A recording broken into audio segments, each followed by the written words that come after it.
and welcome back to another episode of Minority Reportz podcast and digital series.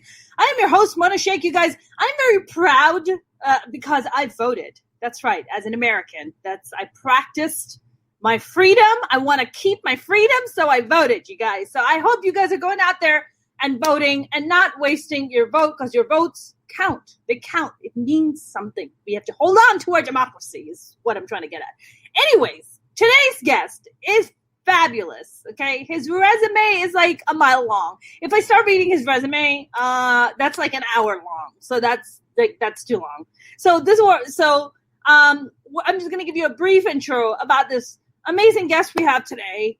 He's an award-winning writer and director. His films have been screened at many of the top festivals around the world. And he is the director of the new movie that is going to be coming out soon called Evil Eye with Sarita Chaudhary and Sunita Mani. And I'm very excited about it.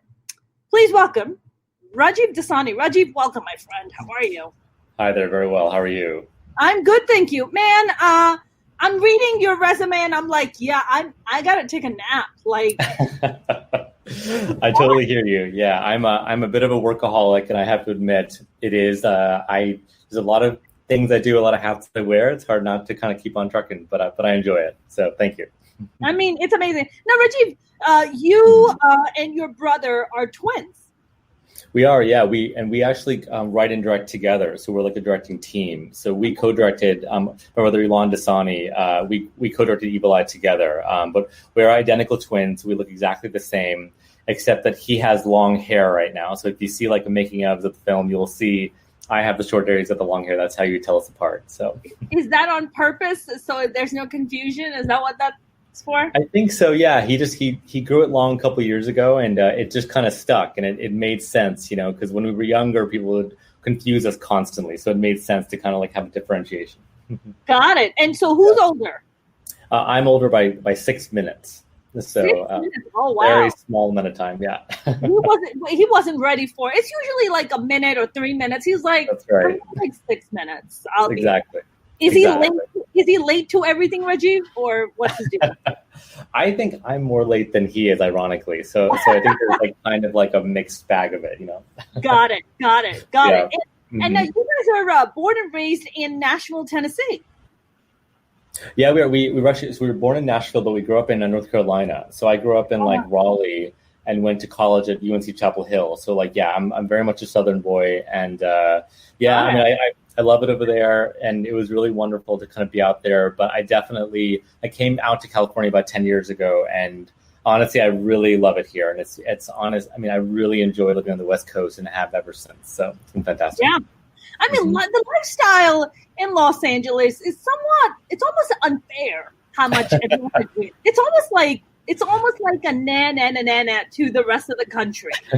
It is true. I've definitely been known to, like during the wintertime, like send screenshots of my weather app to my friends in New York or Toronto when it's like frigid cold and snowing, and they see it's like, it's like 85 here and we're going to the beach, and so. Precisely. As someone who grew up in New York City, I mean, look, I was done with New York City. I'm like, no more. I don't. Sure. Yeah. Mm-hmm. Don't invite me in the summer and don't invite me in the winter. I am not showing up. Yeah, it's very intense. I mean, I enjoy the snow, but only for short periods of time. I'm not someone who wants to kind of live in those locales, to be honest. So I very much, California is a very ideal climate for me. I mean, yeah, LA is perfect because you went to USC, right? I did, yeah.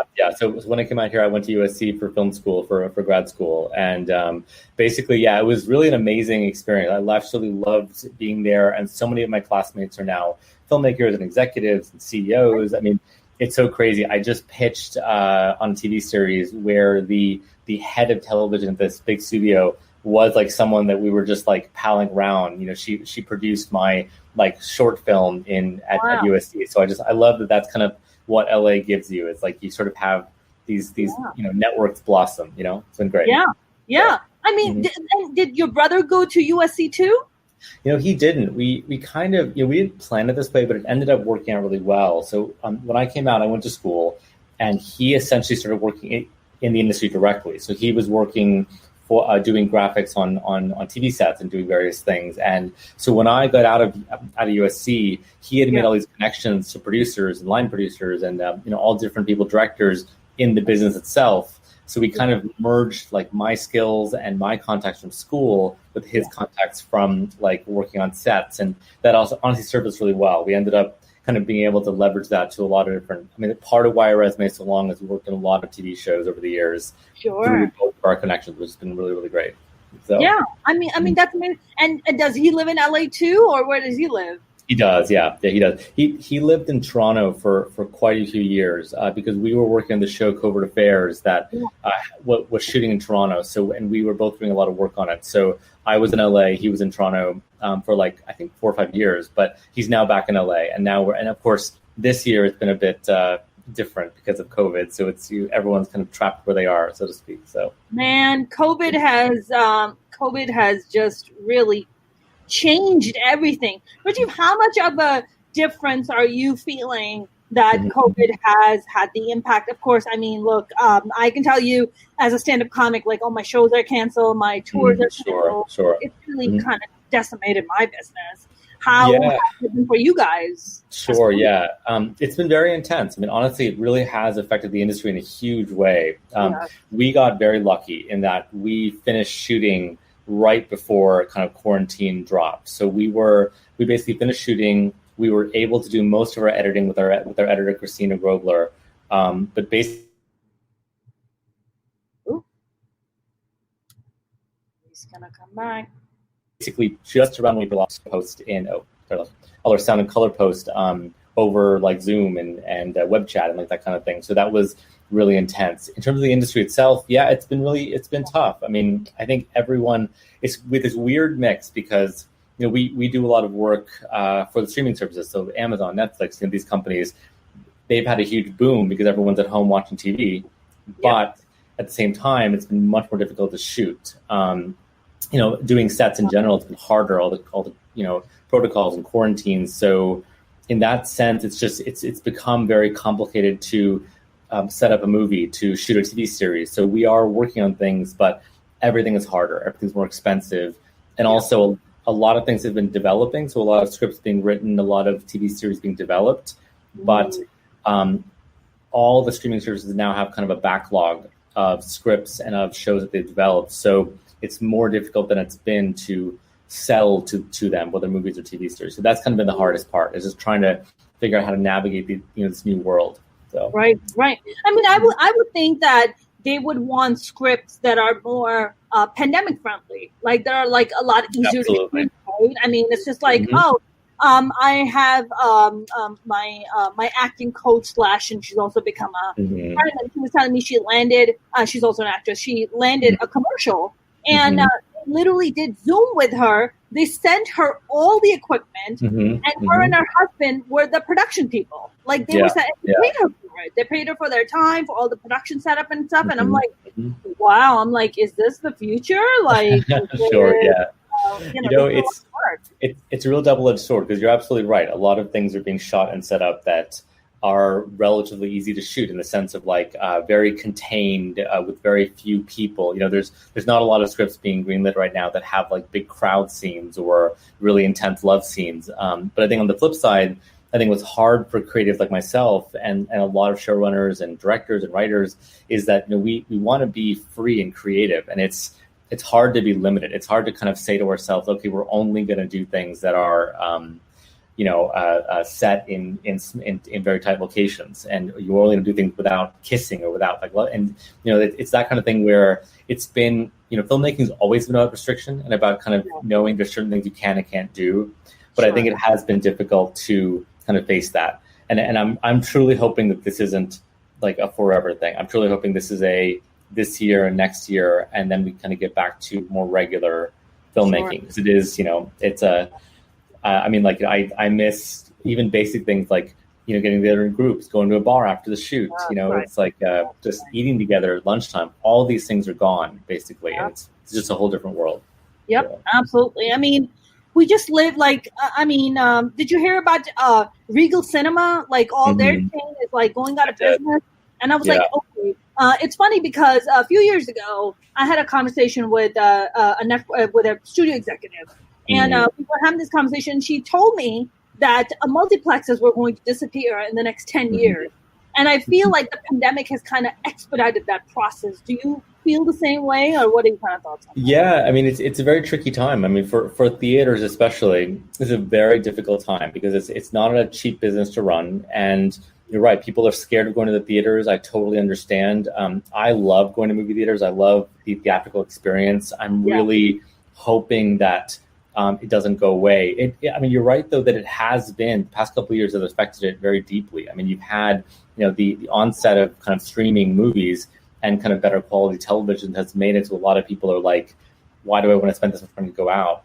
What I hope will happen is that I hope we kind of have a distinct theatrical experience that's for certain kind of movies. Like, I do want to see Tenet on a huge screen. I do want to see Avengers Endgame on a huge screen. A lot of smaller indie movies, I'm okay watching them at home. I will admit, though, I will miss the kind of audience experience. I love seeing an intimate drama with an audience. And I think that I hope there's room for that.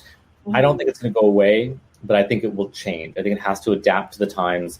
And I actually think this pandemic may actually force the theatrical business to kind of like adjust itself to kind of fit the new world. And hopefully it'll be good, but I truly hope it doesn't. I don't think it'll die, but it will change. So, I mean, I'm thinking like people like projector. I mean, giant TVs used to be so expensive. Now they're like next to nothing, right?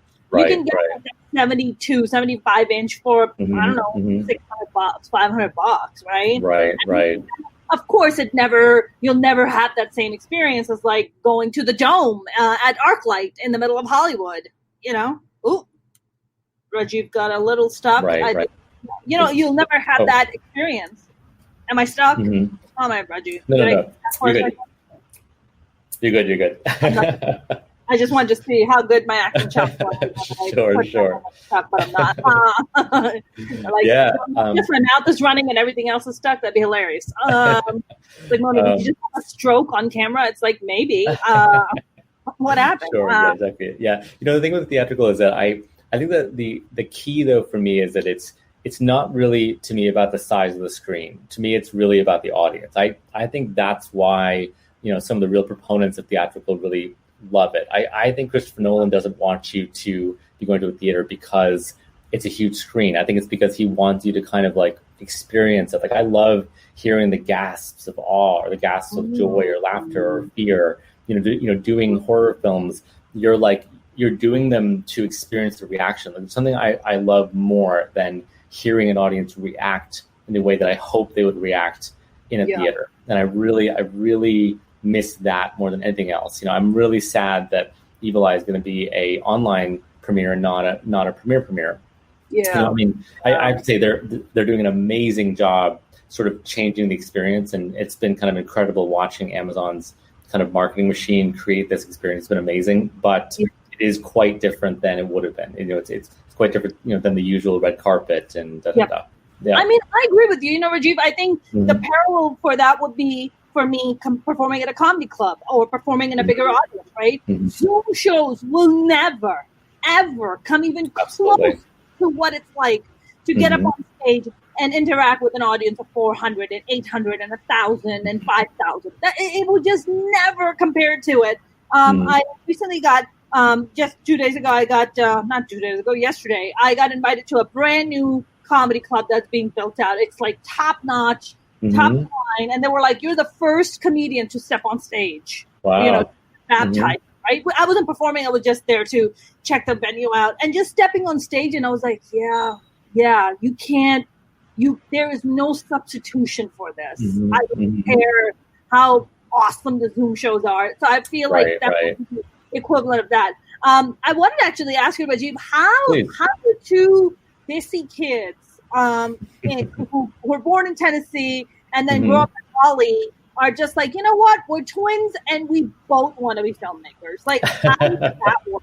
Yeah, that's a very interesting question. We just loved movies. I mean, it's like one of those things where I think we we are twins in the sense that we have very similar sensibilities. Both of us were artists. Both of us love storytelling. We loved film and the idea of filmmaking. And I think, it felt crazy. It felt insane. I mean, obviously we're Indian. We're first-gen Indian kids. So, I mean, our parents were very much like, gently pushing us toward engineering and being a doctor, being, like those kind of things, like the usual story. Yeah, No I know. way. I know. It's shocking. But I have to say they were also very supportive, when they figured out that we were sort of not going in that direction. And I mean, it is funny. I think our parents, to this day, they sort of still don't entirely understand how the business works. The scariest thing about this business for a Desi parent is that your paychecks are not consistent. Like you don't get like a monthly, fee or like, salary. It's like per project, and they're like, wait, so you've spent how many months developing this and they haven't paid you yet? And like, it's very funny. But I think what's been nice is that as we've kind of had some success and worked with some really great, companies like Netflix and Amazon, they've seen that, okay, like this is not like a game. We're not hobbyists. Like we're professionals. And I think they sort of now understand it sort of, but they still get kind of freaked out. And it's like, and I think it's one of those things where it's like, I weirdly, I think Evil Eye has been particularly good though, because they obviously know who Priyanka Chopra Jonas is, and she executive produced our film. And I think that more than anything else was our parents are like massive fans. So they were just like honestly, much more than working with Amazon or Netflix. It was like, you worked with Priyanka Chopra Jonas. Like that was the thing that was like, okay, they've actually like made it. So it's a stamp of validation. That's because that's something you can understand. That's a point of reference to exactly. get. Exactly. That's so interesting. I thought that if Priyanka was going to executive produce it, I thought she would want to star in it too. But that's interesting that Sunita Mani is the one who's the lead in it. Yeah, I mean, she, the reality is Priyanka has a huge slate of movies that she's starring in, and working on, development wise. So I actually think was just too busy. It's like something where she's in The Matrix and she's in the new, new Amazon series Citadel, and I think it's like something where she has aspirations to produce movies beyond just her own, performances, which I think is really, really, it makes a lot of sense. Like her brand is much more than just her performance. It's kind of to her credit, she has a commitment, I think, to elevating South Asian voices and really elevating a new, these kind of things. And I really give her a lot of credit for supporting a film like this, because it's really, a lot of people are excited, and it's been fantastic to be able to, I don't know how a film like this could have been made even 5 years ago. And I think, now it's like the fact that it can be made today is really incredible, and you're made and on a major platform and given a huge audience is really, it's amazing. So. I mean, when I watched the trailer, I love Sunita Mani. I think she was so great. And, she's amazing. Yeah, she's great. She's so talented. Yeah. And of course, growing up with like Savita Chaudhary, watching her in Mississippi Masala with Denzel Washington. If you guys haven't seen that movie, I'm telling the audience that you guys should totally watch Mississippi Masala. Sure. It's the first time an Indian girl defies and wants to date a black dude. It's awesome. It's an amazing movie. Absolutely. Mira Nair directing, amazing. Yeah. Yeah, and I mean, you guys direct together, so you are like co-directing. How has that been for you guys? Like, if you guys go into conflicts, you're just like, sure, yeah. Lunch break, you're like, you in that corner, me in this corner.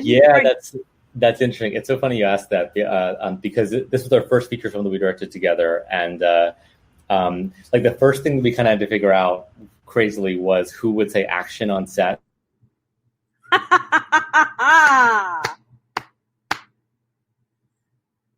So like initially we were trading on. What's funny is that what's funny is that worked really badly. That did not work at all. So then we had to we got to figure out a different system. So we ended up doing per scene. So like the morning scene, he would say action. The afternoon scene, I would say action. And and then beyond that, I think what's been really nice about it is that most directors kind of work alone. Like they have their collaborators around them. The cinematographer and the production designer.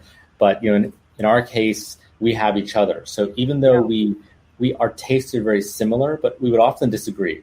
And in those times, we would kind of like quickly powwow and figure out, okay, why do you want to do it this way? Why do I want to do it that way? And usually we'd actually find that by discussing it together, we'd actually reach a better place. Like we'd figure out, oh wait, there's actually like a better way to do this even than either of us thought of. And that was really nice to have someone to kind of test everything against every single time.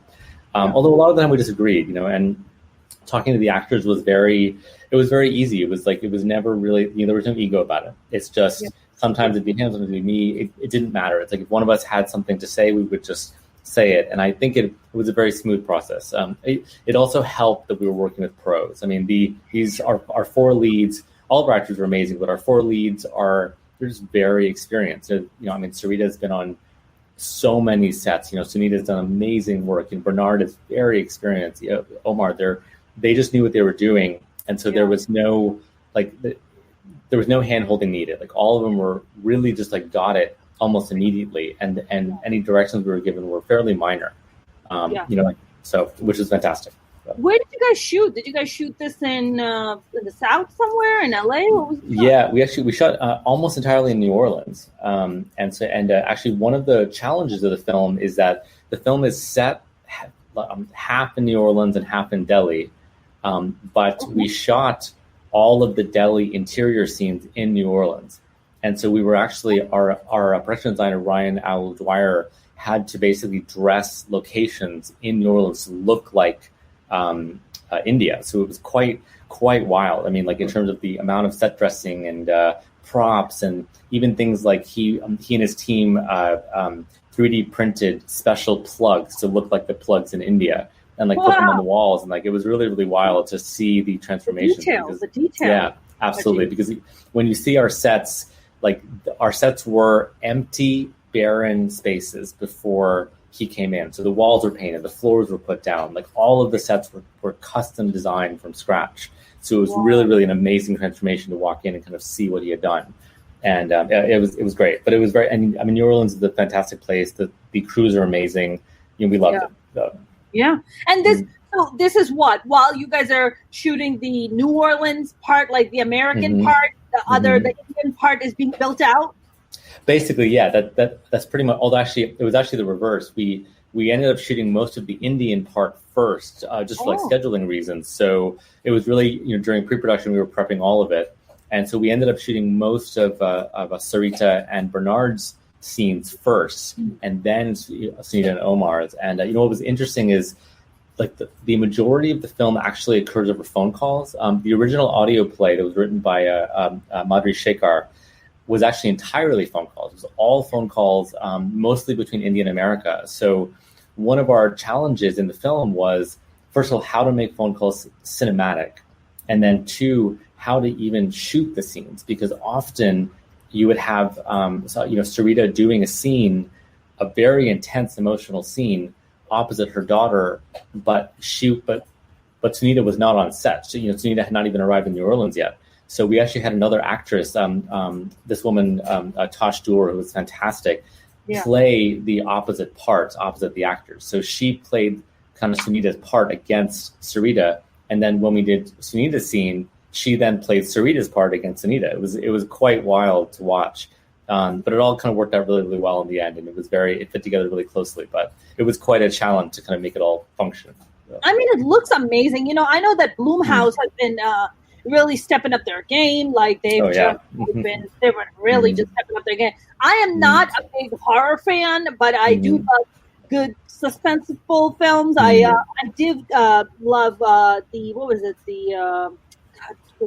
The Reckoning or something like I forget. Where they go into the family goes into this haunted house and it takes over the mother's body and she wants to kill her children. And it's based on a true story. And I was like, oh my God, this is so cool. And my mom was like, why are you watching this? And I was like, oh my God, my storytelling is so good. Like, you got to watch it. Absolutely. When you guys sit down, like, I want to talk about Jinn. Mainly because Jinn is something that, I grew up in Pakistan, right? So I was born in Pakistan. I was there till I was 15. And we really, in Islam and in Muslim culture, Jinn is a very big part of our existence, like storytelling. It's like, that's how our parents terrorize us. They're like, if you don't finish a glass of milk, Jinn is gonna come, and I'm like, I'm lactose intolerant. Stop shoving it down my throat. Like, got it. There's gonna be a massive accident waiting to happen. Forget the Jinn. I think even the Jinn would run away because of the accident. Like, don't make me do this. But I feel like Jinn is a very big part, and a lot of people don't know Jinn are just kind of these, I don't know, these beings, these entities that could be good or could be bad, And initially, when I came across it, I skipped through it because I got scared, and I was like, oh my god, that's sure. And then Yeah. I was like, you know what? I have a friend of mine. He's obsessed with horror. That's all he watches. He watches horror and falls asleep. I'm like, there is something wrong with you. Like, right. Who does that? So he was like, you gotta watch Jinn. Jinn is really well done. And I was like, okay. I started watching him, and I was like, this is really good storytelling. Like, this is very cool. It's amazing. How did you guys even get interested in it? Because you guys wrote the script, you guys wrote it, directed it, right? So we Jinn is a complicated one because we wrote it working with other writers who were in Jordan and Lebanon, and then we actually worked with directors. So we didn't actually direct that series. In that case, we worked with a director out of Lebanon, Mirjan Buchaya, and then another director, Ami Metalka. So the two of them actually directed the episodes on that one. It's like part of that is because we don't speak Arabic actually. And so it was entirely in Arabic. So it was kind of this interesting challenge. But I think kind of where it came from is Ilana and I have done a lot of work in Jordan prior to Jinn. So we worked on the show Star Trek Discovery and shot their Jordan unit for the pilot. And we shot with Covert Affairs, and we shot another film of our own, Seam, that was shot in Jordan. And while there, we basically got to know the crews, got to know the culture, and kind of fell in love with it. It's a wonderful country, both for its people as well as its culture, but also just to shoot in. Like it's production value is amazing. It looks beautiful, and obviously we heard a lot of stories about Jinn. And as we were kind of looking to do our first series, we thought, wouldn't it be amazing to kind of take these, as you said, kind of beliefs where people are very scared of this kind of thing, but then apply it to this kind of like supernatural teen type of show, but use it doing kind of, a lot of our intent was to tell a very authentic to the Arab world show. So we interviewed, dozens of teenagers in Jordan, asking about their lives, like what do they do after school, and like what do they care about, and a lot of the things that we learned were very similar to teens all over the world, like caring about homework and crushes and like all that kind of stuff, and mixing that together with the Jinn mythology, which we kind of then researched quite a bit on, was a really cool challenge. And it's what I love most about filmmaking, is learning about another culture and then trying to represent it in a very authentic way, but still giving it a very fun to watch commercial spin. I mean, that's kind of all of what we do, is like authentic stories with a fun genre spin. And I love being able to do that. And Jinn was really exactly that. And it was a lot of fun. And the actors we found in Jordan were absolutely fantastic. I'm so proud of them. For most of them, it was their very first professional acting job, which was really, really great to see. And it was like, I thought they did amazing work. The kids killed it. They were amazing. They were great. I agree. Every kid was amazing. I was like, oh my God, these kids are just so friggin' talented. Did you, Rajeev, grew up in your kind of Desi culture? And by the way, for the non-brown people watching this, Jinn is not the alcohol or the liquor that you're thinking of. It's not G-I-N, it's J-I-N-N. Okay, it's about these entities that kind of float around. We believe we kind of grew up with a belief system that there are two kinds of Jinn. Where there is fear and there is pain, Jinn shows up in those places. We were told that as kids, not to, when the sun is setting, not to eat anything sweet and go outside because the jinns come and take over your body. Not to stand under trees while the sun is setting. Like when you're passing through an area that makes bricks where there's a lot of heat, jinns exist and live in those places. Like crazy, like weird stuff that you kind of did your parents kind of tell you about? Did you grow up in that kind of Desi environment about Jinn? Honestly, no. Jinn was not at all a part of my childhood or like upbringing at all. I mean, my parents are both Indian, grew up in India, but I think they were raised Hindu, and I don't know that Jinn in that sense are part of. I'm not sure about this, but I don't think they're really a big part of Indian culture. I think a lot of the kind of mythological kind of folklore features in India are. I mean, there are some very scary ones, but I think they're different ones. There's a Blumhouse series called Betal that kind of deals with a certain type of scary figure, and it's very cool. By the way, if you haven't seen it, it's like think like kind of Indian zombies meets military, and I think it's like something like, I haven't seen it yet, but it's something like British soldiers from colonial times like rising up in the Indian jungles. It's super cool. So yeah. Is it on Netflix? What is it on? It's on Netflix. Yeah. So it's a Blumhouse series for Netflix India basically, and it's very wild. So what's it called? Betal, Betaal. Watch the trailer. It's super cool. Yeah. Really? Yeah, but it's. So. Let me ask you this: when you guys are researching the Jinn mythology and about jinns and everything, is it freaking you guys out? You're like, what is this creepy stuff? Well, I mean, you like some of the research we did was pretty wild. So, my brother attended an exorcism actually outside in the village in Petra, and that was apparently he said it was terrifying. He said it was absolutely wild because there was like a girl who was supposedly had a jinn trapped inside her, and like there was a local shaman basically who was like overseeing it and saying crazy all kinds of wild things, and it was like he said it was very wild to watch, but it was, I mean, he said it felt very real and felt very kind of scary watching sort of this girl's back arch and just all of the wild things that were happening. So we kind of like we definitely knew that this was a very real, believed concept in the Arab world, and we wanted to kind of use that to our advantage because it was simultaneously to both be a scary series, but also speak to any horror when done well speaks to primal fears, but all types of things in our life. I mean, I think horror can be used to speak to fears of being good enough for society, being good enough for your parents, to fear of like being alone. Like it's like that. It's speaking to those deeper ideas about society. It's why I think horror is so much more than just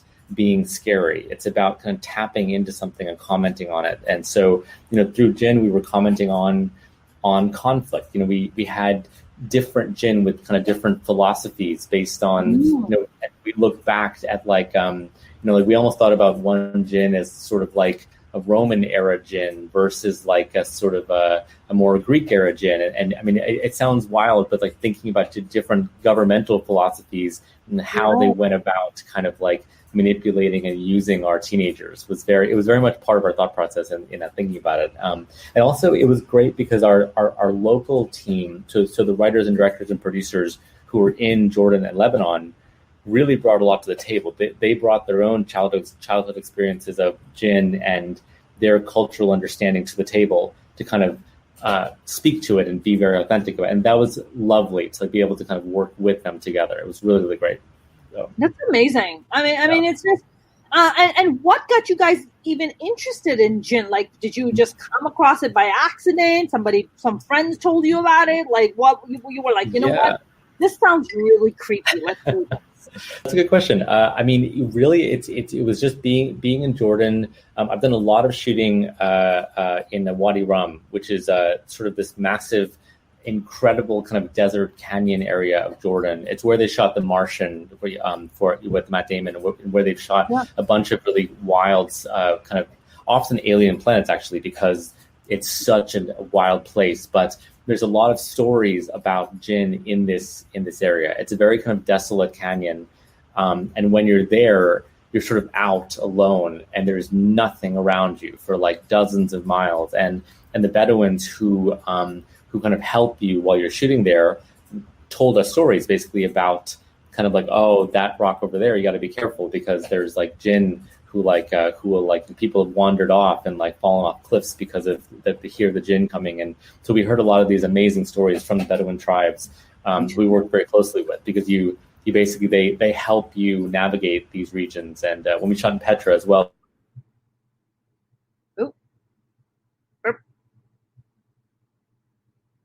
We also worked with some, froze for a second. No, it was really, but and now I'm just like, are there jinns around me now? Like, what's going on? Exactly. Are the jinns making this? What's happening? Exactly. It is kind of hard to do a series like that and not start to sort of believe in it or see it, because you sort of, there is such a belief, and you sort of get a sense that I read a book that talked about how, like, the belief is that jinn are the cause, are the kind of root of all mythological creatures. So it talked about how, like, the vampire mythology, the werewolf mythologies, and even angels and demons really are all just jinn in different forms. And there's some very wild stories. Having worked on that series for a year, I did some very deep dives into, like, jinn culture and jinn beliefs. I know more about jinn than you could imagine. Are you usually around people when you do this? So you're just like, so I'm not entirely freaking myself out. Let me just get some people around me. Exactly. So it is funny. It's hard to work with Blumhouse and not to somewhat start to believe in ghosts, because it's like, part of the fun of working with Blumhouse is that they're just so knowledgeable about this genre. So it's like, just like, whenever we were working on like any part of the film with them, it was like very, like, they just know this world, and they know so much about all these different, like, ghostly apparitions, that it was like, sometimes it'd be like, actually in this story we talked about this, and it was like, this is wild. So did it at some point while you guys are shooting, and so are you also getting a little freaked out? Also, are you beginning to kind of buy into it and having some nightmares? Are you guys kind of experiencing that? What's that like for you? Yeah, I mean, there is some of that, especially, depending on what you're shooting and when. Like, when you shoot a very creepy scene, and especially when you shoot a creepy scene in a very creepy location, things do happen. Like, for example, shooting in Petra for Jinn, we spent about 3 weeks shooting in Petra, and it is a massive city carved out of the rocks. And so shooting all night in these canyons, like, when you're trying to make your way back to the base camp or back to the catering tent or something, you're walking across, like, stairs and rocks that were carved like 4,000 years ago. We shot in a cave shaped like a skull.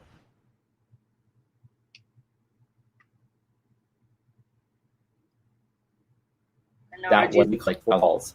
Yeah. Oh, sorry. Someone carved these walls, like, long before, basically, like, Jesus. And it's like a very strange experience to be standing there looking at it at night with nothing around you and no sound. And it's creepy. So I'll tell you some of the creepy stuff that we've experienced growing up in Pakistan. So in 1985, our family made a tour. We did a whole tour of Pakistan in my dad's car, right? It's me, my 4 older brothers. I'm the youngest and the only girl. So it's 5 kids, my parents. And we are literally going from, like, Karachi to Lahore to Islamabad.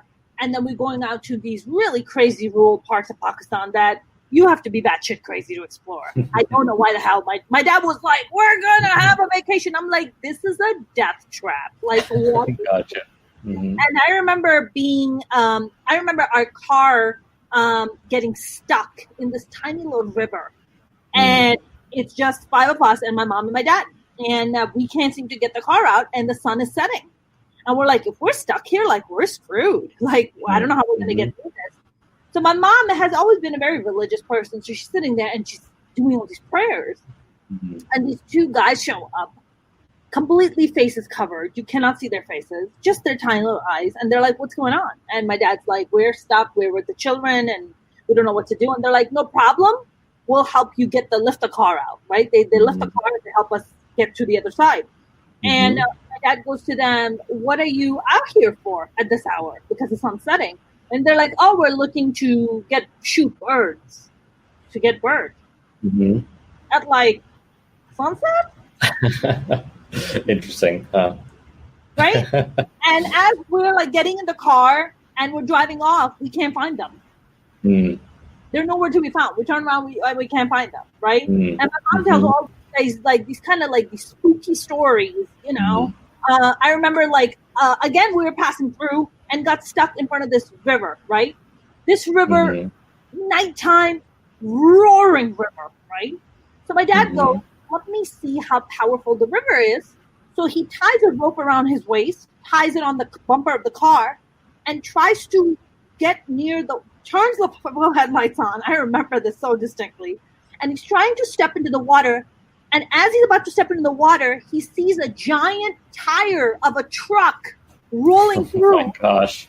So this fucking river swallowed a truck at some point. Oh my gosh. So we are stuck, and we're very like, scary. how are we gonna get through this? Like, we're stuck, right? We don't know how to get through this. And so we're sitting there, and we had literally nothing to eat. And what had happened was that my parents had picked up these giant melons they were selling for like next to nothing. So all we have are these melons. So my mom gets out of the car, super dark. It's like kind of like what you're describing, how Jordan is. She gets out of the car. They get these melons out of the trunk. They're cutting them up. We have the windows rolled down, and this huge tarantula crawls into the car. Oh my gosh. And we are freaking the fuck out. We're like, we are gonna die. Like, the tarantula's gonna kill us. And oh my gosh, that's wild. My mom does this thing, so bizarre, Rajeev. She looks at the tarantula. She's like, I know you're not a tarantula. She goes, I know you're not a spider. I know you are a Jinn. I know you're a Jinn, and I know you're, but I know that you don't mean us harm. So I'm going to ask you to please leave because you're freaking my children out. So please leave. I swear to God, Rajeev, the tarantula just crawls out and just leaves. Oh my gosh. I mean, it's like crazy stuff. You know, you're just like. So when I came across your series, I was like, I must watch this immediately. Now, I know that there was a lot of controversy that got built around it. You know, which really breaks my heart because it really did show teenage life. Like, we want to think about, you know, how maybe predominantly Muslim countries and how teenagers behave. Teenagers are freaking teenagers everywhere. They're rebelling, they're finding them, discovering about themselves, they're discovering relationships. You know, there's a lot going on. What was that like, Rajeev? Like, when Jinn comes out, you receive this amazing messages from you know, all these you know, from the Arab world. They're just like, oh, finally somebody's like showcasing our life and showing the world. And then this crazy controversy shows up. What, from the adults, from the government? Who has the problem, Rajeev? Who has the problem? I mean, you're absolutely right that's the balance that was basically struck. I mean, we did receive hundreds, thousands of messages from teenagers across the Arab world, young people saying, like, we've never seen ourselves kind of represented on camera in this way. You know, I mean, really, no one had really ever put teenagers in the Arab world on a major network like this. You know, I mean, we literally had messages from people in like Korea and Brazil and all kinds of places being like, I've never, like, literally changing their attitudes about like, wow, I had no idea that teenagers in Jordan would be just like me and have the same kind of problems. I think where the controversy really stemmed from, you're right. I think primarily came from a more conservative side, more adult side of, you know, of Europe, especially in Jordan, which, you know, and Jordan is a very interesting country because it is one of the more progressive Arab countries, but it does have a very, you know, conservative side as well.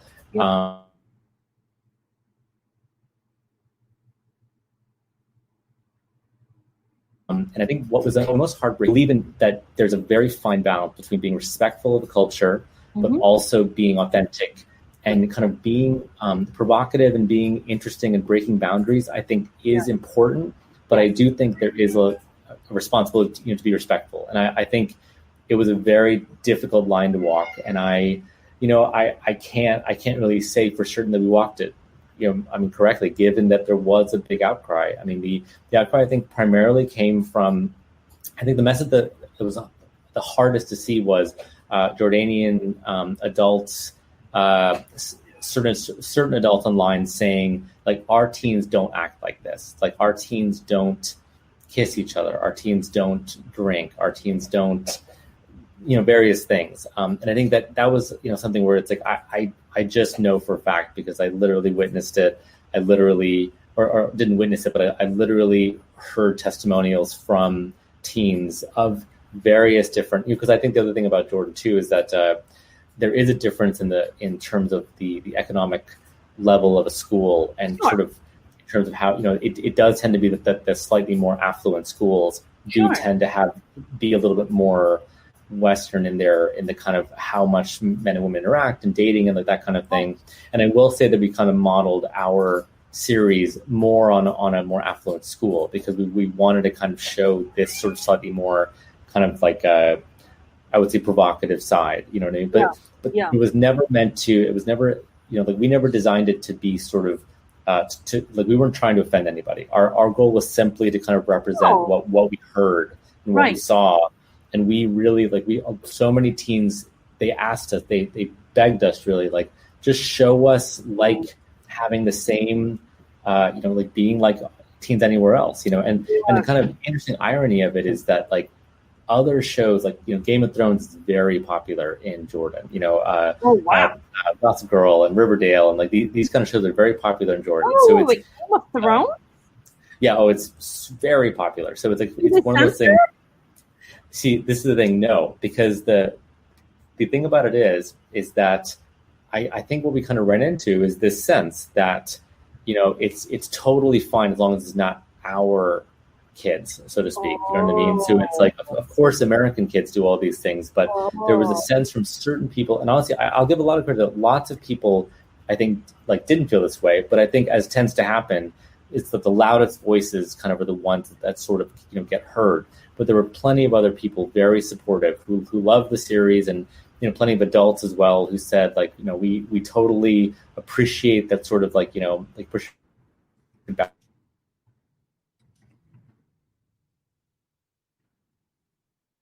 boundaries and like that kind of if we were to do it again, if we would change anything, what we would change. It's very hard to answer at this point, but I'm very proud of the series. I'm very proud of our actors, and I think we really, what we showed was teenagers in Jordan, and it's like something where, so yeah. Look, I'm not Jordanian, but I am Muslim, right? And this is a kind of a through line, and this is something that I kind of make it very clear in my stand-up and when I get up on stage and to talk about, is this kind of this through line in predominantly Muslim nations, where the elders or the kind of the middle age or the elders of the culture, are somehow coming and dictating and telling young people what to think, how to think it, how to live their lives, and it's really holding them back, right? It's really kind of creating this friction where you're just like, you're depriving these young folks of a grand world, of this amazing potential that they have, and you're just suffocating that potential. You're suffocating that progress. You're suffocating that growth. Am I sad to hear it? Yes. Am I shocked to hear it? No. Pakistan has there's a new series. I just had the director and the creator of the show. There's a show called Trails. Have you heard of the show Trails? I don't know. No. It translates to witches, and it's this British Pakistani guy who wrote it and directed it. And it's a massive hit in India and Pakistan. It's a massive hit. And they just banned it this 3 days ago. They just banned it in Pakistan. Wow. Yeah, Okay. They banned it. They were like, it is immoral. Oh, it is so immoral. What is it? What is it on? Which network, or like what? It's on ZTV. It's on Z5. They call it. And the concept is basically about these 4 or 5 women that pretend like they're opening up like this store that sells burqas, but they're actually a private detective company that goes and finds women. The women come to them and say, my husband's cheating on me or whatever, and they go and beat the crap out of the guy. And they really, they really try to set the guy straight. And women were like, there was, because it really tackles misogyny and patriarchy and feminism and even LGBTQ. Like there's a lot of things, and it got banned. So it just really kind of, it breaks my heart. Man, I was so looking forward to season 2. I can't even tell you. I was of Jinn. Oh yeah, I know. I mean that breaks my heart too. I have to say, because we definitely had had worked out some storylines. We definitely had some plans for season 2. The actors were very excited and ready for it. And it was too bad that we weren't able to do it, but it's I understand. I do hope, though, Netflix is currently in production on another series. Basically, they're called Al-Rabi School for Girls, with this amazing writer director Tima Shomali. Okay. Rajiv's gonna come back. But it's like I'll be very, very interested to watch that series. I'm very curious to see what lessons Netflix kind of derived, from our series. We felt very supported by Netflix the entire time. They were very behind us, and so I really believe that they are just trying to walk the line between doing interesting work, but also they do want to kind of satisfy their audience and keep their audience happy. And I think that is always going to be a bit of a line to walk in sort of some of these more conservative nations, just in terms of how do you sort of be provocative without being too provocative? How do you, it's a hard balance. It's a tough balance. It's very hard. Yeah. It'll be very difficult. But I think they learned a lot. I mean, and I think we were kind of the test subject because we were Netflix's first Arab series, and so I think in that sense, I'll be very curious to see kind of as they do more, and we certainly hope to be doing more as well. Both in the Arab world and just around the world. So I'll be curious to kind of see what happens. So for sure. Anyway, So. We already talked about that. No, I feel like you and Elon, do you guys always work on the same projects together, or you kind of also go off, do your thing, and then he goes up and does this thing, and then you'll be like, hey, this project really seems interesting. Let's work on this together. Yeah, that's interesting. I mean, we in the past we've done a lot of work separately as well as together, but I think recently we have decided that we really are a team, and I think we sort of have I think there may come a point in the future when we decide to kind of work separately again, but at least for right now, we're really kind of focused on ourselves as a directing and writing duo. And so basically anything we're writing or directing right now, we're not writing and directing separately, honestly. And I think actually we both found that we're better for it. And I think we definitely have certain passion projects that I think in the future we'd love to do, kind of more just me or just him. But I think our hope is going to set ourselves up a little more strongly as a real kind of base. You know what I mean? And I think that that means doing a few more TV series, a few more movies, and once we kind of have more of a, because our hope is to actually establish a production company and be, our kind of best case scenario would be I'm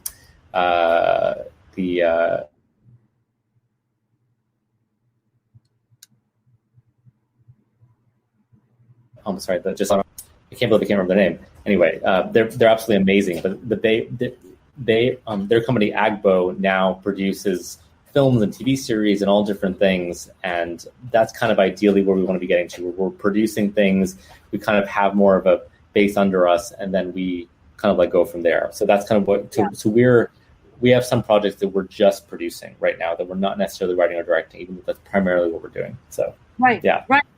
You guys also have a production company together, right? Yeah. We do. It's funny. Our kind of background, even before doing Jinn and before doing Evil Eye, was producing a lot of international shoots for mainly TV series. So our company would produce and still produces shoots for shows like Master of None and Hannibal and Star Trek Discovery and Heroes, where basically when these shows wanted to shoot in, for example, Master of None in Italy, we produced their Italian unit, or Hannibal shoot in Florence, or Blind Spot shoot in Tokyo. We would kind of produce these units, and in some cases, most of the time, it was us producing the unit with our team at Master Keys. So then producer Rhett Giles would do quite a bit of it, but we would also sometimes direct units as well. So sometimes we would do second unit directing in foreign locations. So kind of depending on the show.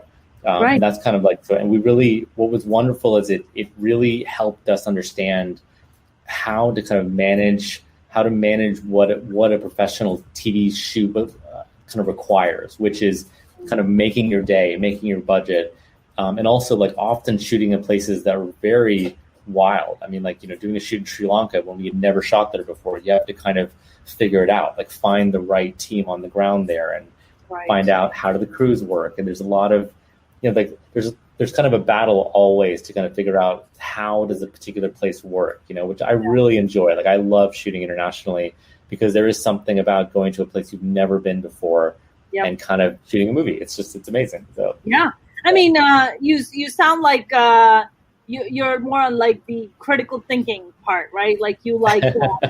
And it's funny because I'm like that. Like I love to travel by myself. So like I'll go to Europe by myself and then just be in like a brand new city and then just be like, let's look at the map. How are we going to figure this out? Where are we going to go? Yeah. I love that. But that's a lot. I mean, it's still, yours is like a times 100 that of like, kind of corralling a crew together and what are the locations and being like, what I think is like the best part about it is that I guess I'm someone who like, I mean, I'm such a workaholic and I know it's a problem, honestly. It's not a problem. I'm a workaholic, but you say that. It's one of the things, stick together, man. But in that sense, I think it's like I know it sounds crazy to say this, but like I would rather be landing in Paris with a very specific set of needs, like things I need to get done while in Paris. I'd rather be landing and being like, I need to do a walk and talk on a balcony overseeing the Seine River and then get off the plane and go figure out how to do that rather than just landing in Paris being like, I have a couple of days to hang out. Like I like having a task. And so I enjoy travel with a goal, and like that's been the best part about kind of shooting internationally is kind of, is like I very rarely travel without some specific work need in mind. And it's also kind of nice that it's always being paid for by the studio. So it's, so that's, that's not bad. Right. When you get flown out and you get put up at the Ritz-Carlton and stuff, it's the best. Exactly. You're absolutely right.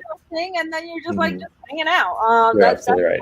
That is literally the best. No, I mean, Rajeev, when you guys, I mean, how old were you guys when you both look at each other and you're like, we're going to be filmmakers. Like, how old are you? 8? Yeah, that's a good question. I mean, it was pretty young. I mean, we were kind of like messing with cameras and messing with visual effects and kind of like making, I remember in like middle school, we were starting to mess with like 3D software and we like shot this like crazy thing where like it was just us like running around and putting like giant robots stomping around behind us and, and just us and our goofy glasses and terrible like baggy jeans or whatever. It's like that kind of thing. It was very young. And I just remember it was definitely, I do remember there was a professor in college that kind of changed. It was all kind of fun and games until this woman, Joan Darling, who's an acting professor who had done movies, and she actually directed one of the most famous episodes of the Mary Tyler Moore Show. But she was an amazing teacher, and she was the one who kind of like reset, I think, my brain in terms of going from this is playing around to this is a serious craft. And like I remember that moment very specifically of being like, okay, this is not a game. Like it's like this, professional filmmaking is a real skill that has to be developed and learned. And that's when it kind of went from fun and games to like, let's be real about this. This is a career that's going to be the rest of my life, basically. So, right. Yeah. Right. I mean, that is always, for me, I didn't know. First of all, being a stand-up comic was like never part of the plan. It was just kind of like, I just kind of fell into it. And then I was just like, I actually don't entirely suck when I go on stage. So this right. might be okay. This might be doing okay. Yeah. Do you guys feel like whenever you guys work on projects, do you always kind of, do you kind of keep in mind trying to do projects that, speaks of cultures or have your culture background or other cultures? Or are you guys more just interested, more story driven? Like if it's a story, it appeals to you, then you're going to write it. Yeah, that's a good question. I mean, I would say, like we are filmmakers of color, and I think there is a certain level of responsibility to try to do more diverse stories to be able to bring them to the fold. That said, I don't think that we don't aim to just do that. I mean, like, I think it's one of those things where Hollywood always tries to pigeonhole you. It will, many in Hollywood say, well, you're an Indian filmmaker, all you can do is Indian films, or you're a black filmmaker, all you can do is black films. And I think that's unfair in most cases. In most cases, people have broader interests. No one would ever say to a white male director, you can only do white male movies. And in that sense, like we just look for good stories. What I will say though is that Elon and I really believe in, like, we never approach a story, whether we're writing it or directing it or developing it, without finding a thematic core that we feel like is saying something about society that will somehow benefit society in some way. Like, we don't want to make preachy films, but there's no film that we make like we feel a really good movie is saying something about the world. Because it's kind of like my question with any movie is always going to be, why make this movie? Like, is the world better or worse without this movie in it? And I kind of feel like if you're not making a movie that somehow makes the world a little bit better, then you shouldn't be making it. That's kind of my very real belief. I mean, for example, in Jinn's case, we saw an opportunity to sort of show Jordanian teenagers in a way that the world had never seen before. So a kid in Ohio who's only seen teens in Homeland where they're playing terrorists suddenly is seeing them as like a kid who's like cares about his homework or is worried about a crush. With Evil Eye, we were very explicitly commenting on domestic abuse and trauma and kind of talking about the way that like the cycle of violence, like using reincarnation as a metaphor for like the cycle of abuse that women go through, and kind of making a very clear statement and stand on it. Like, it's something where, like, I really believe you can tell commercial, fun to watch genre like stories that will appeal to a broad audience and still say something real. And I think, and I don't really honestly enjoy films that say nothing. I mean, those films exist, but they're not really for me. I like films that say something, but I want to make commercial movies. I want to make films that like speak to, and there's certain filmmakers who I really admire who make films that are very accessible and say a lot. Denis Villeneuve's films, Alfonso Cuarón's films, Steven Spielberg, they really don't make, like, even Spielberg's most commercial movies have something to say at their core. That's right. They all have a lot of thematic depth, and I think that's not an accident. So that's right. Rajeev, so I guess you're never gonna make a Sharknado or Dude, Where's My Car? So that's out. Well, what's funny is that, like, I think there's some very silly movies that have some very serious things to say. So, like, you say that, but like, I think Bill and Ted's Excellent Adventure is actually a really interesting commentary on, like, desire to make an impact on the world. Like, it's something where you'd be surprised how the silliest movie could, like, I haven't seen Dude, Where's My Car in a long time, and I haven't seen Sharknado, so I don't know what it's about, but I know what you mean. But actually, it wouldn't surprise me if I do make a very broad comedy at some point, but I won't make it unless I feel like there is something to be done with it, if that makes sense. Sure. So, yeah. I honestly really, I remember watching the trailer for Evil Eye, which I'm very, very excited to see. And it, I'm not gonna lie, it definitely creeped me out. But I think it also creeped me out mainly because I grew up with a lot of domestic violence, right? Like, my mom grew up with a lot of domestic violence, and and I think for me, that scene where she's sitting and she's talking to her daughter, and she's like, and to me that resonated on it goes back to your point where you were saying about horror, of how it brings out these deep kind of rooted fears that you have about, your own person and your own persona and your characters and different things that you've grown up with. And although it's not like some creepy movie where it's like, there's blood and gore and that's like freaking you out, it's just so primal. It was so primal when I watched it that it freaked me out, Oh, because, thanks. Yeah. Because I am someone, who grew up with a lot of domestic violence. So it kind of resonated on a very deep level to me when I watched it. And I was like, whoa, this is some really deep stuff coming at me, Absolutely. Because, what's interesting about that is that I think, like, something also about horror films, especially about topics like this, is that, like, I find that we always do a lot of research, because what you can find is you find deeper levels to the primal fear the more you kind of know about it. So, like, for example, domestic abuse, is something that I haven't really experienced in my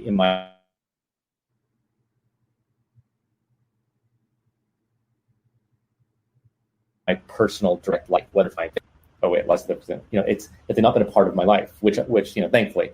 But we actually spoke to an expert who works with human trafficking victims and worked with domestic abuse survivors.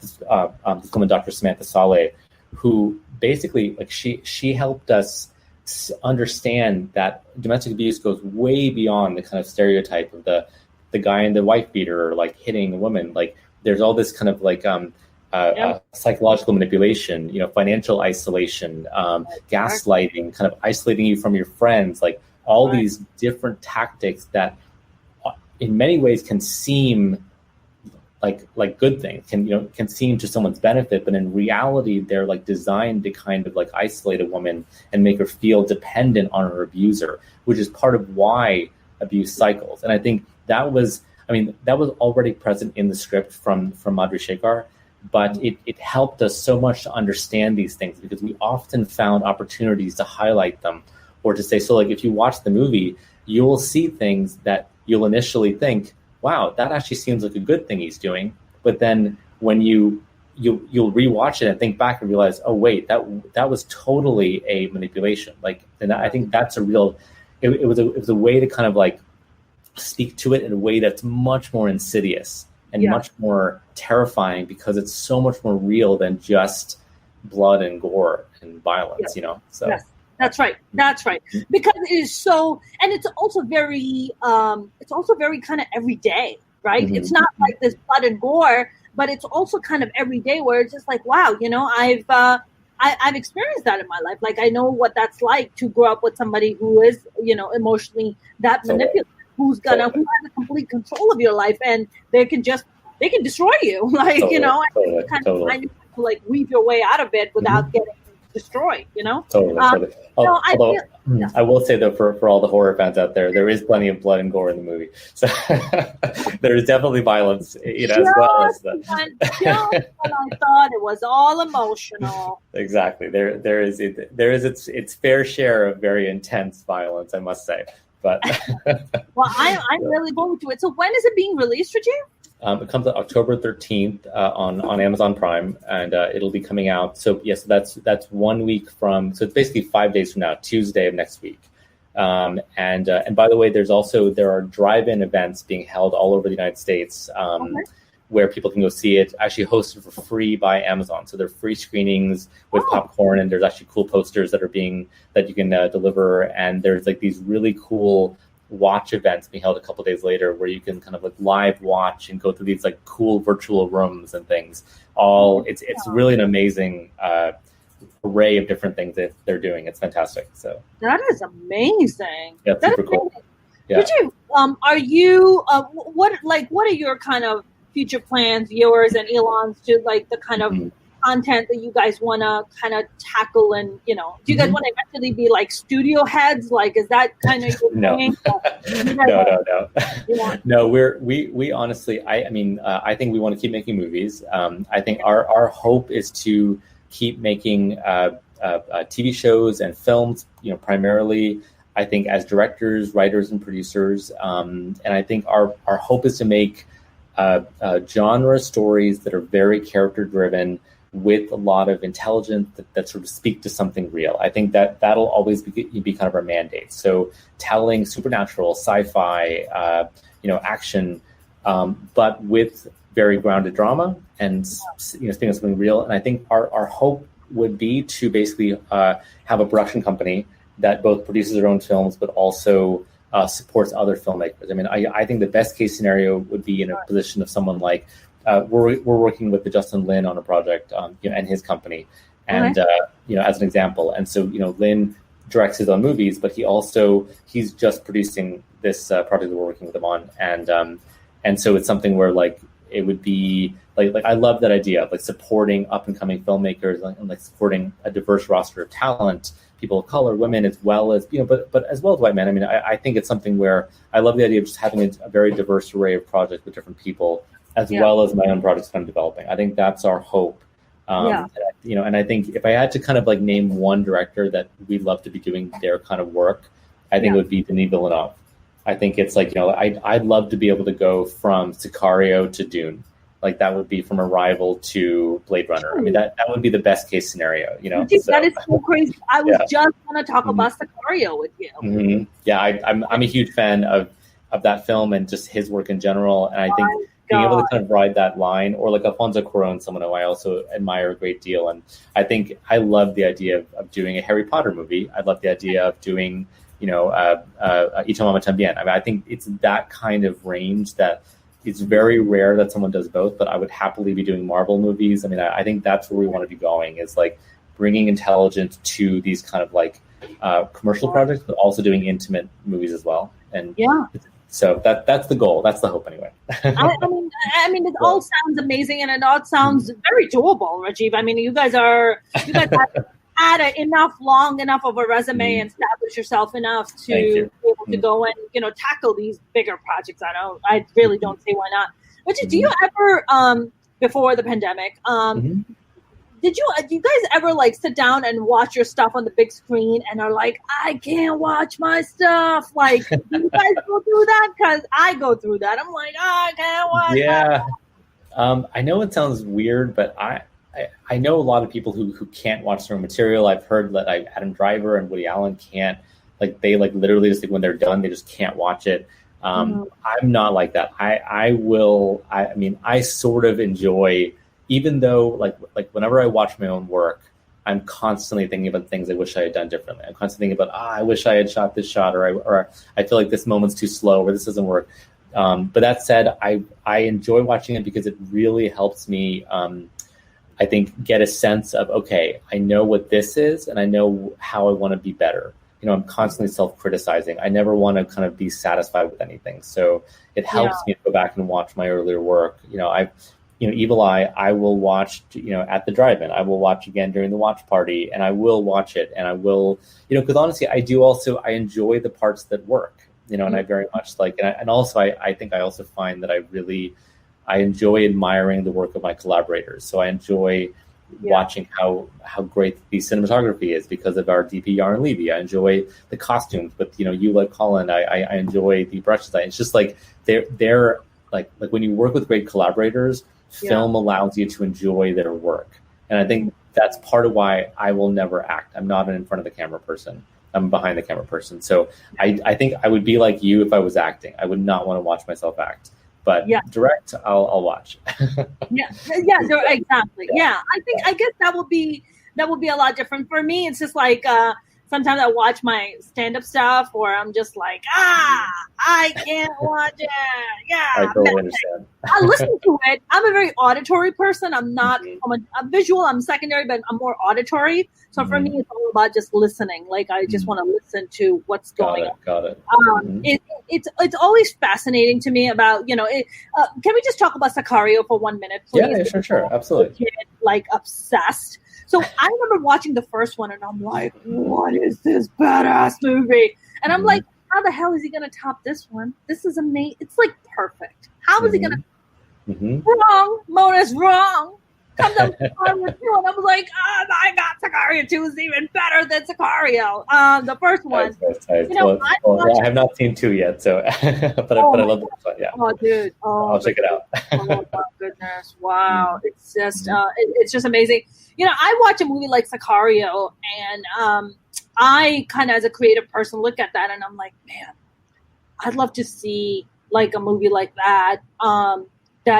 Because we have, I don't know if you've heard, we have a lot of good hashish coming out of Pakistan and Afghanistan. Absolutely. And I was like, man, I would love to see like the Pakistan of the Afghani version of Sicario. Like, how incredible would that be? Good to know.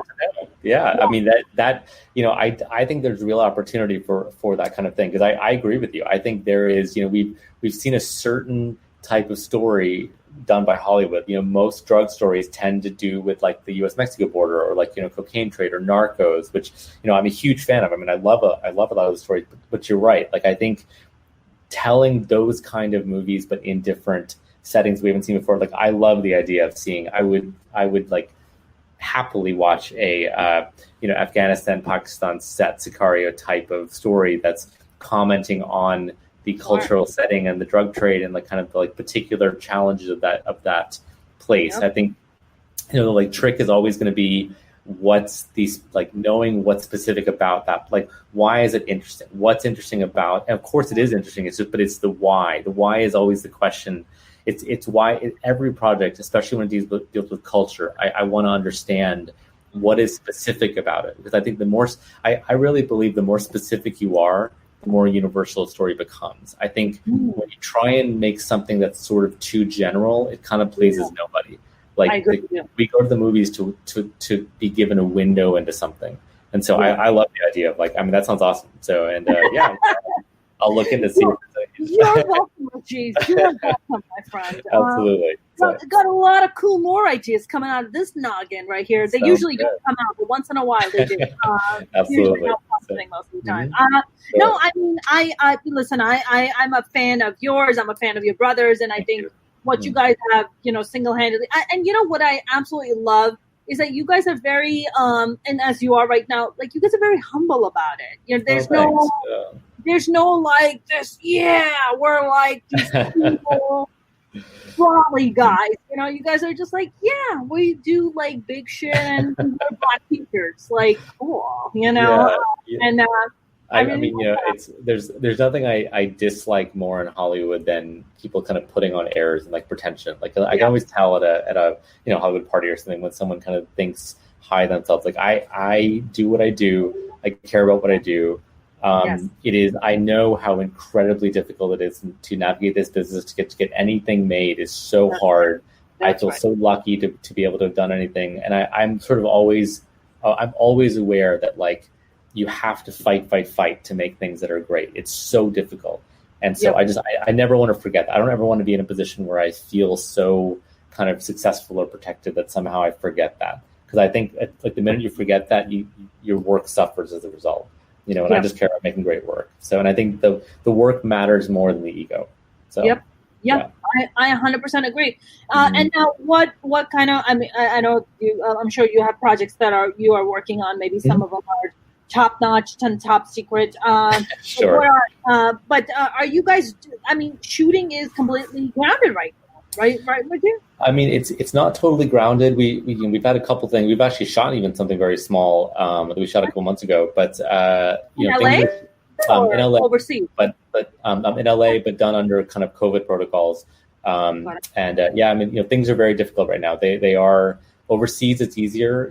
There is shooting happening right now in Canada. There's some shooting in LA, but most of our projects right now are in development. So we're basically developing. We have a kind of sci-fi feature that would be shot next year. We have a TV series actually set in India that we're developing, and a couple of the things that are kind of in like various stages. So we're just trying to figure out, I think, what can be done and what will the industry look like? Like how do we get things done after this? I think a lot has really been. Honestly, a lot of people that we were working with have been waiting for Evil Eye to come out, so they can kind of get a sense of where are we at now. It's always Hollywood's always you're only as good as your last project, basically. So it's like one of those things where it's but we're very, very proud of it, and I think I hope people enjoy it, but I feel like it really does like the best I can say is a film or series represents who I am and what I'm capable of,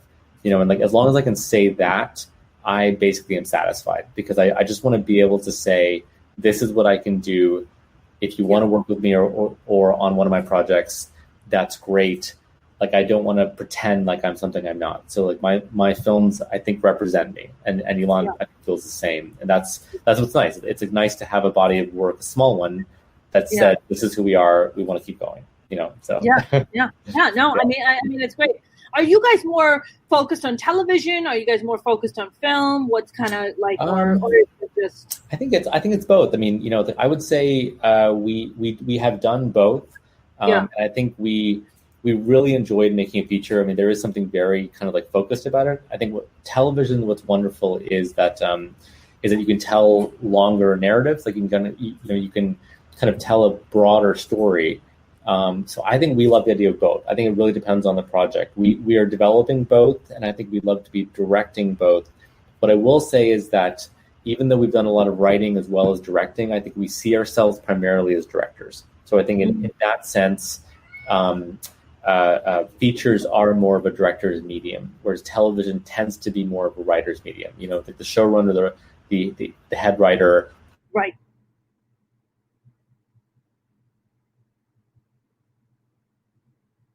Is kind of the like king of the castle on it. And so in that sense, I think features are kind of like, I think we would ideally end up primarily in features, but I love good television. I think there's a reason why the best filmmakers right now are working in both avenues, features as well as television. So, do you feel like, remember when being like a film actor was a really big deal in the 90s, and the 2000s kind of began to take a little bit of a dive, and now it's just like actors kind of go in and out of both genres, like out of both, like, I mean, both TV and film, these two mediums. Yeah. Do you feel like it's now the age more of television than film?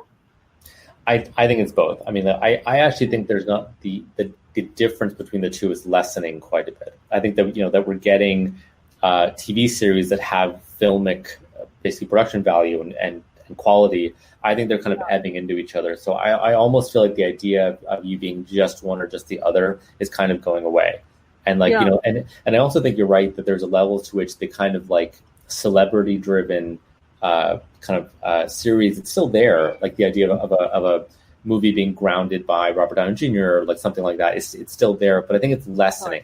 I think audiences, there's so much content now that I think we've come to an age where what they care about now is quality. And I think now quality is king, whether it be feature or television. It's just what's something good, and not just good, but what's something unique, what's something new. Like people want to be surprised. I think there's so many streaming services, so many movies, so many TV series that everyone's searching for what's the thing that will kind of make noise, that will pop out for some reason. And that's, I think, part of why actually diverse stories are doing well, because they're new and they're sort of something, it's like, well, our film looks different than a lot of the other films on the services. And that's, I think, to our benefit, I mean, I'll be interested to see what happens though. It's like, I do think it's all just going to merge. I think the idea of, I almost feel like even the idea of Emmys and Oscars will kind of start to merge together, because it's like, there's a lot of questions right now of like, wait, is this movie a TV movie or is it a movie? It's like, is the Irishman a TV movie? I don't think so. Like, so quote unquote, so. I have a question, Rajeev. Is that a child or a cat in the background? That is a cat. So that is a cat. Yes, because I do not have a kid, sometimes I cannot tell apart. Now you have a kid, right, Rajeev? I do. I have two. I have a 7-year-old and I have a 4-year-old. And so 7-year-old boy, 4-year-old girl. So yeah. So yes. and does Elon have kids too? Do you guys like? He does not. No. Wow. So you guys are very different on that. Yeah. In that sense, we are. Yeah, he's living a very different lifestyle than me at the moment, and but yeah, no, I think he will at some point. I'm not. It's at least my parents are hoping so, but we'll see. Oh my God, are your parents haunting him? It's like, beta, have a child already. I mean, they are Indian parents. Like they are very progressive as Indian parents go, but I mean, there's certain things that are kind of like ingrained in a South Asian parent, I think. So I know all about that. Right? My mom has just given up on me at this point, which is like the perfect place to be. There you go. You've given up. This is perfect. Like, I'm never gonna hear from you. This is great. Now, Rajeev, is it just you and Ilan, or do you guys have other siblings also? Is it just we have 2 step siblings. So we have 2 siblings. Yeah, so it's basically from a stepmom, and but we knew them quite young, so they really are just our brothers. And they're wonderful, and like they're So but it's just 4 of us. But really, my brother and I have sort of been kind of on each other's team for a long time. I think it's really been the 2 of us, and we're very close. And we've kind of always gone to, until USC, we had gone to school together, really throughout college and high school. And even though we have very different lives and kind of, very different kind of social circles often, we still like, because especially now we work together, we've always kind of ended up working together. We've always been in business together, and I don't really see that changing. I just think we kind of complement each other, and that's been really beneficial to both of us, so. That's wonderful. That's wonderful. Yeah. Because, it's like you have kids and he doesn't have kids and he's like, hey, man, living the single life. And you're just like, no. Right. Mm-hmm. Changing diapers in the middle of the night is so much fun. It's everything has its pros and cons, and everything is rewarding. And, there's always some grass is always greener, but it's no, they're wonderful. And really my kids have given me a lot of perspective, I think, on storytelling and filmmaking, on what matters in the world. Especially this year, it's been it's been a challenging year for everybody, but especially for parents. And I think it's been interesting to kind of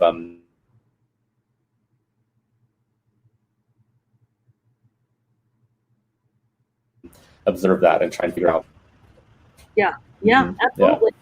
I feel like, Rajeev, did you kind of have like this kind of, did you have some kind of like a spiritual thing? A lot of people are just like, the pandemic is really making you kind of step back and really kind of realize what's really important in life most, right? It's not a reality show, getting butt implants or, right. That's getting boob jobs. Like, that is not the focus of life. Like, what's really, have you kind of personally been kind of experiencing that throughout this pandemic, or what has that been like? Yeah, I mean, I would say that's the case. It's been interesting that I feel like what the pandemic has really shown me is what actually matters, because when you kind of strip away the ability to go to a restaurant, to meet friends at a bar, to really do anything, because it's like I feel like I've noticed how much less I need. Like, in some ways, like I cook much more, than I did before, and I realize how little I actually do need. And in some ways, I mean, weirdly, my life didn't change that much because I wasn't that social anyway. Like, I'm sort of like, I work a lot. A lot of my day is sitting at a computer writing. So it's kind of like something where, in that sense, but I have felt like I've realized that I just need less, and that it's like it's okay, and like it's sort of like what matters, like what stories you tell, I feel like has been has been affected. I'm very like, what actually, like, we have a very short window on this planet. We don't know what's going to happen, and I feel like we've all been shown how precious and how capricious life is and death is, really. And in that sense, using our time properly matters. And so I'm a little bit more thoughtful about what stories I choose to tell than I think I even was a year ago, because it is like, okay, what's the point of this? Like I kind of ask myself, like, why make this? It's like, why not do something else? And it's just like, and something also, when you, as like any film or TV series you make, like if you make a film, it's minimum a year or 2 years of your life. If you make a TV series, it could be 5 years of your life. Like, it's something where it's a huge commitment. And so what you pitch, you better care about, because you'll probably have to continue to pitch it, continue to talk about it. I mean, I can't tell, I'm on this is interview like 200 for Evil Eye. You know what I mean? Which is like, I enjoy it, but it is like, you realize, wow, I've talked a lot about this movie. It's like, and you better love it, or you're just BSing the whole time, So. For me, Rajeev, like when I bring my guests on, I like to also, besides their work, I also like to get to know them personally, because everything comes from that, right? Everything, creativity, like everything you have in life, it comes from that place. So, I mean, for you, like artistically, how do you feed yourself? Like, how do you kind of, do you leave the kids with the significant other, and then you're just like, I need 2 hours just to write this out? Like, how do you kind of balance that life? Yeah, the balance is tough. I mean, like it's definitely tough to do that kind of thing. I feel like I do, like I find myself needing to kind of schedule time really carefully. But I also find that it's like I just, it's very intense. So it's just like I do pay very close attention to deadlines. But I think a lot of the key to it is like, you have to actively schedule time away. Like, you have to tell yourself, this weekend I'm not going to be working. This weekend I'm going to be free, or like, if I go on a trip or something, like it's almost like I have to schedule relaxation or schedule time with the kids because I am the type who I could just work 14 hours a day, every day, 7 days a week, and kind of like not even notice, like time, months, years would pass, and it's not good for you ultimately to do that. And it's something I will freely admit I have to fight a little bit, the instinct to just like, I get antsy when I'm not working. Like it's hard for me not to sort of like want to get back to the laptop. And that's something I've had to kind of learn to fight against. And because I do think ultimately it's like what you lose if you do that, you actually lose life. Like life is like, why make stories if it's not about something? And so experiencing the world, it's like, I think a lot of film students, like they find that they're so concerned about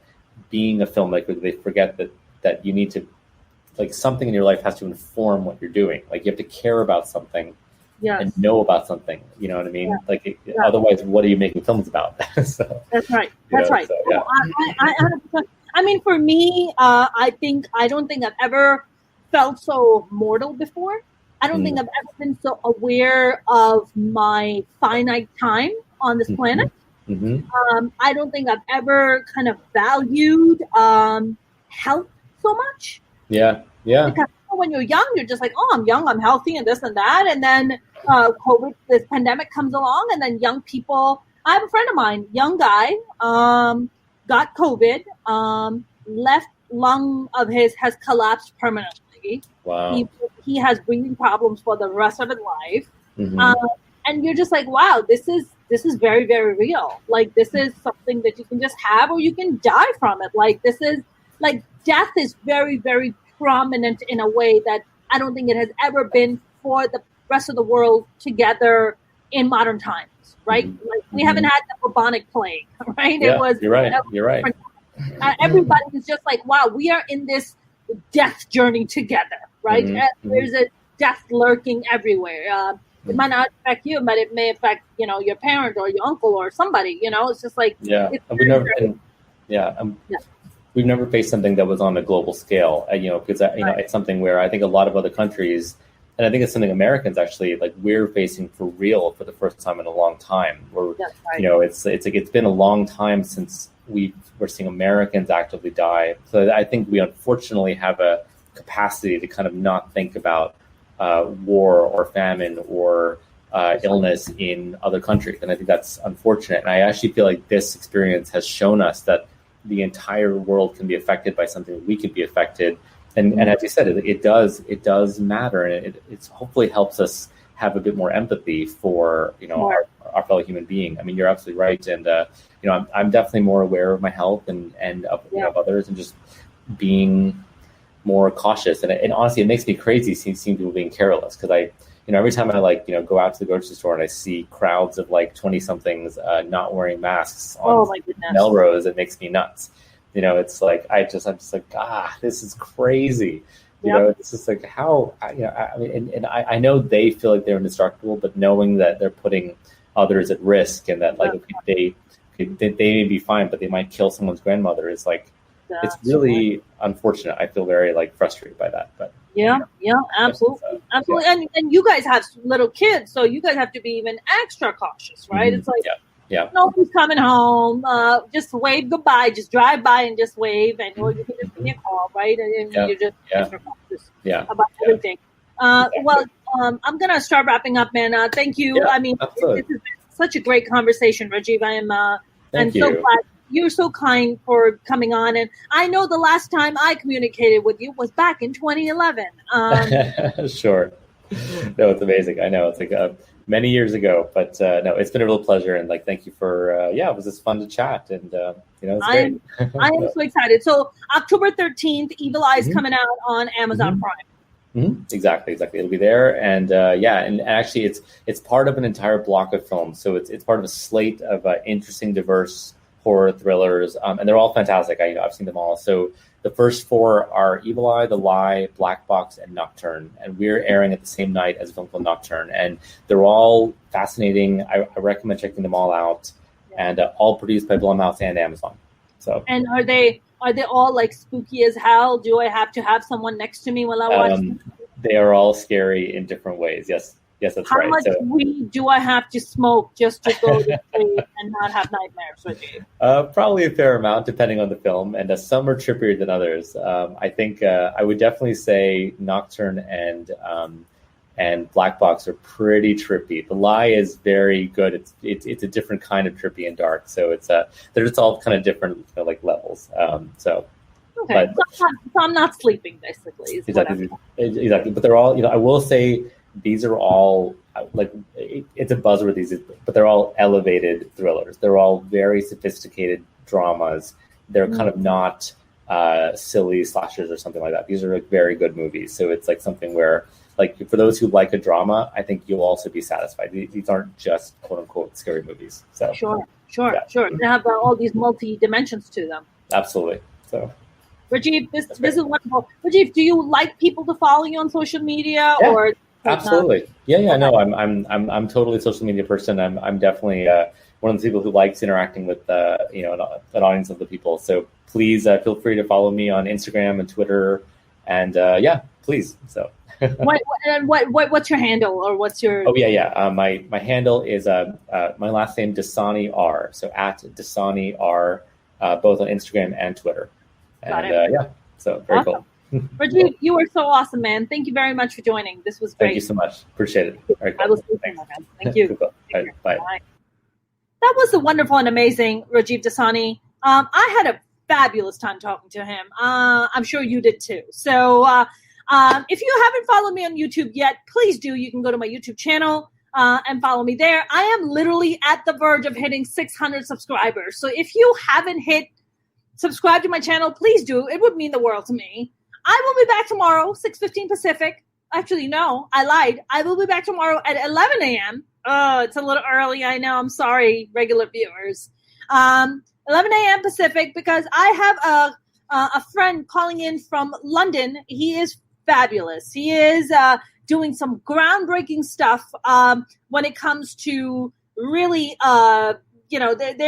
there's more like of a think tank that is bringing together cultures and religions and governments together, and they do some really, really big stuff on a pretty massive scale. So I'm very excited to have him tomorrow, but I will see you guys tomorrow at 11 a.m. And if you're not able to catch the live stream, you can always watch it later. Other than that, guys, this was our show today. Thank you very much for tuning in. As always, I love you guys. Thank you for your love and support. James, Mark, great to see you guys. I will see you guys tomorrow, 11 a.m. Pacific, not 6:15. Have a good